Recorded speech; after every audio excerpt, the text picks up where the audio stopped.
বাদ দাও, অফিসের কাজগুলো মন দিয়ে করো, নিজেদের কাজ করো। হ্যাঁ হ্যাঁ, একটু তোমার সমস্যা কি কও তো? হ্যাঁ, তুমি আব্বার লগে এমন করে ব্যবহার করতেছো কে লিগা? তুমি কিন্তু ভুলে যাও না, আব্বা আঙ্গ গুরুজন। একটা সিদ্ধান্ত, একটা বিস্ফোরণ, আর এমন এক সত্য যা মুহূর্তে বদলে দিতে পারে পুরো খেলাটা। ফিরোজ কি সত্যিই হেরে যাচ্ছে, নাকি সে এমন এক চাল চাচ্ছে যার শেষটা এখনও কেউ বুঝতেই পারেনি? আসসালামু আলাইকুম প্রিয় দর্শক বন্ধুরা, আশা করি আপনারা সবাই ভালো আছেন। ইতিমধ্যে আপনারা নাটকের 2 নম্বর পর্ব দেখে ফেলেছেন, যেখানে শেষ মুহূর্তে ফিরোজ এমন এক সিদ্ধান্ত নিয়েছিল যা পুরো গল্পটাকে অন্যদিকে ঘুরিয়ে দিয়েছে। একটা ডিল ফিরিয়ে দেওয়া, যেটা শুধু টাকা না বরং সম্মান, সাহস আর আত্মবিশ্বাসের একটা বড় প্রমাণ ছিল। আজকে আমরা আলোচনা করব তৃতীয় এবং চতুর্থ পর্ব নিয়ে। চলুন তাহলে শুরু করা যাক। দ্বিতীয় পর্বে সেই বিস্ফোরক সিদ্ধান্তের পর তৃতীয় পর্বে আমরা দেখেছি ফিরোজ নিজের বুদ্ধি আর সাহস দিয়ে সবাইকে অবাক করে দিয়েছে। যেখানে সবাই ভেবেছিল সে ভুল করেছে, ঠিক সেখানেই প্রমাণ করেছে সে শুধু আবেগ দিয়ে নয় বরং পরিকল্পনা করেই এগোচ্ছে। বোর্ডরুমে তার আত্মবিশ্বাস, তার কথা বলার ভঙ্গি সবকিছু যেন নতুন এক ফিরোজকে তুলে ধরেছে। কিন্তু বন্ধুরা, এই জয় কি সত্যিই শেষ জয়, নাকি শুধু এটা বড় কিছুর অংশ? কারণ তৃতীয় পর্বে থেকে স্পষ্ট গল্পটা আর গভীরে ঢুকছে। সেখানে শুধু ব্যবসা বা টাকা নয়, এখানে চলছে ক্ষমতা, প্রতিশোধ আর বিশ্বাসের খেলা। ফিরোজের শ্বশুর যে একদিন ধরে তাকে অপমান করে এসেছে, সে এত সহজে থেমে যাবে না, এটা ভাবাটাই ভুল। বরং চতুর্থ পর্বে আমরা হয়তো দেখতে পারি সে সরাসরি আক্রমণ না করে অনেক বড় একটা গেম খেলতে যাচ্ছে। সে হয়তো ফিরোজের চারপাশে এমন একটা পরিস্থিতি তৈরি করবে যেখানে সবাই ধীরে ধীরে ফিরোজের বিরুদ্ধেই দাঁড়িয়ে যাবে। হতে পারে ফিরোজের নতুন প্রজেক্টের মাঝেই তৈরি হবে বড় কোনো বাধা, যেখানে হঠাৎ করেই বিল্ডিং বন্ধ হয়ে যাবে বা কোনো গুরুত্বপূর্ণ ডকুমেন্ট গায়েব হয়ে যাবে, অথবা আরও ভয়ঙ্কর কিছু, তার নিজের টিমের মধ্যেই কেউ বিশ্বাসঘাতকতা করবে। ভাবুন তো, যে মানুষগুলোর উপর ভরসা করে ফিরোজ এগোচ্ছে, তাদের মধ্যে যদি কেউ তার বিরুদ্ধে কাজ করে তাহলে কি হবে? এদিকে ফিরোজের স্ত্রীর মধ্যে আসতে পারে বড় পরিবর্তন। সে হয়তো প্রথমবারের মতো বুঝতে শুরু করবে যাকে সে এতদিন গরিব বলে অবহেলা করেছিল, সেই মানুষটাই আসলে তার জীবনের সবচেয়ে শক্তিশালী মানুষ। তার চোখে হয়তো ফিরোজের প্রতি সম্মান জন্মাবে, নয়তো অন্য কিছু। কিন্তু সে কি সত্যিই ফিরোজের পাশে দাঁড়াবে, নাকি পরিবারের চাপ, বাবার প্রভাব সবকিছু মিলিয়ে আবারও ভুল সিদ্ধান্ত নেবে? এই দ্বন্দ্ব হতে পারে চতুর্থ পর্বের সবচেয়ে ইমোশনাল অংশ। কিন্তু গল্প এখানেই শেষ না। চতুর্থ পর্বে আরও বড় একটা টুইস্ট আসতে পারে। ফিরোজের অতীত নিয়ে এমন কিছু সামনে আসতে পারে যা এতদিন কেউ জানতো না। হয়তো সে আগে এখান থেকেই পরিবারের সব কিছু জানতো, হয়তো তার এই বিয়েটাই কোনো বড় পরিকল্পনার অংশ ছিল, অথবা তার জীবনে এমন কেউ আছে যে এখানে ছায়ার আড়াল থেকে সব কিছু নিয়ন্ত্রণ করছে। আর তখনই পুরো গল্পটা নতুন লেভেলে চলে যাবে। বন্ধুরা, একটা বিষয় কিন্তু খুবই গুরুত্বপূর্ণ, ফিরোজ কি একাই লড়ছে, নাকি তার পিছনে আছে আরও বড় কোনো শক্তি? যদি সত্যিই তার পিছনে কেউ থাকে, তাহলে চতুর্থ পর্বে আমরা এমন কিছু দেখতে পারি যা পুরো গল্পের মোড় ঘুরিয়ে দেবে। হয়তো শেষের দিকে এমন একটা দৃশ্য আসবে যেখানে সবাই মনে করবে ফিরোজ শেষ, কিন্তু তখনই শুরু হবে আসল খেলা। সে এমন একটা চাল চালবে যা দেখে সবাই স্তব্ধ হয়ে যাবে। শেষে একটা প্রশ্ন রেখে যাচ্ছি, ফিরোজ কি সত্যিই জিতবে, নাকি শুরু হতে যাচ্ছে তার জীবনের সবচেয়ে বড় পরীক্ষা? আপনারা কি মনে করেন? যদি এখনই আমাদের চ্যানেলটি সাবস্ক্রাইব করে না থাকেন তাহলে সাবস্ক্রাইব করে রাখুন, আর পাশে থাকা বেল আইকনটি অন করে রাখুন, কারণ সামনে আসছে আরও বড় কিছু। আর কমেন্টে অবশ্যই জানাবেন আপনার মূল্যবান মতামতটি। আপনাদের মতে চতুর্থ পর্বে ঠিক ফিরোজের সাথে কি ঘটতে চলেছে? চতুর্থ পর্বে ফিরোজ কি পারবে সব কিছু সামলে উঠতে, নাকি শ্বশুরের নতুন প্ল্যানে পড়ে যাবে বড় বিপদ? সব রহস্যের পর্দা উঠবে খুব শীঘ্রই।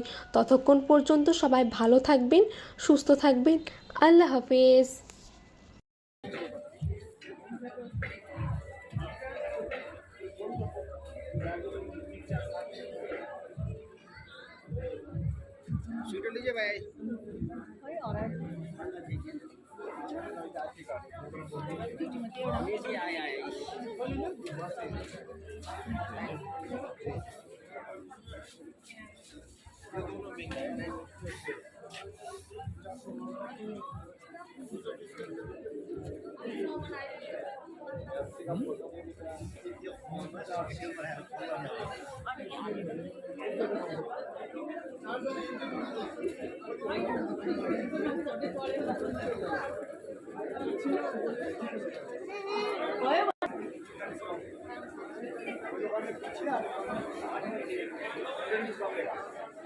और दुकान में आपको 150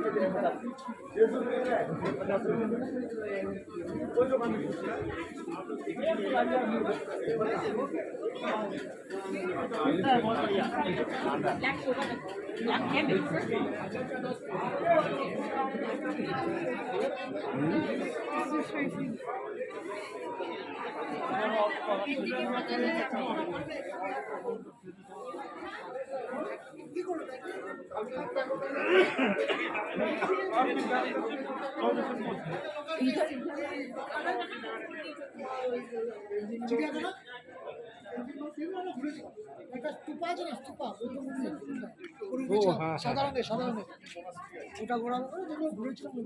জলটা কার কাছে আছে?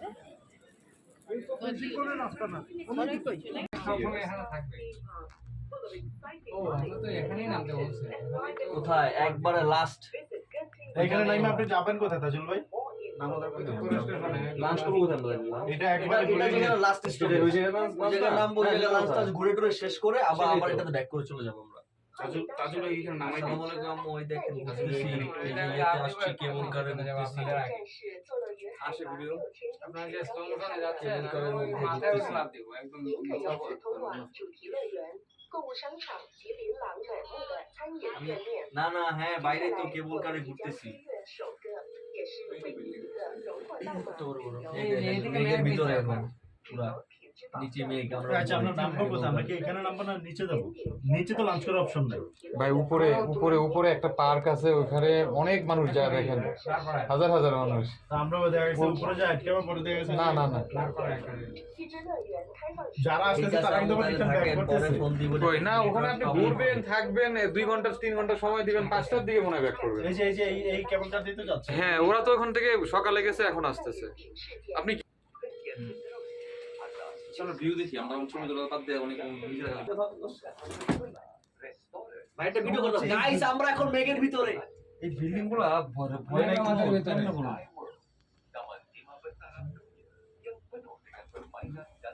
চিন্তা করো এই বিল্ডিং গুলো কেমনে করছে এই জায়গার মধ্যে এত বড় বড় বিল্ডিং।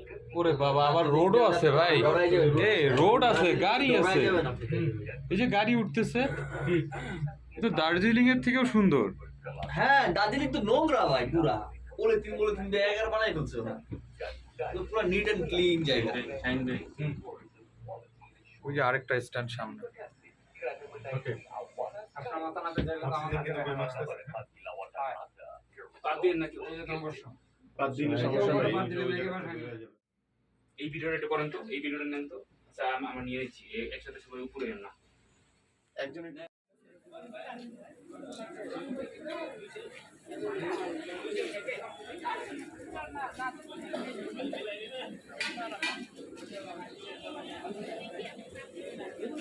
কালকে সকালে বাবা, রাতে বাবা।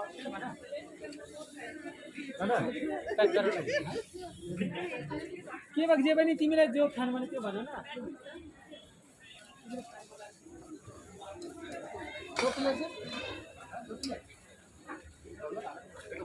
ছোট প্যাকেট কত জিজ্ঞেস করেন তো ভাই? 50 টাকা 50। 5 पीस लेंगे तो 200 रुपीस पड़ेगा 125 ग्राम बेटर क्वालिटी का है ये फ्लेवर टी है ब्लैक टी मिल्क टी दूध 125 ग्राम ये 250 ग्राम्स का है 140 ये कितना? 140 रुपीस 150 140 140। ওখানকার থেকে 10 টাকা কম মনে হচ্ছে নাকি?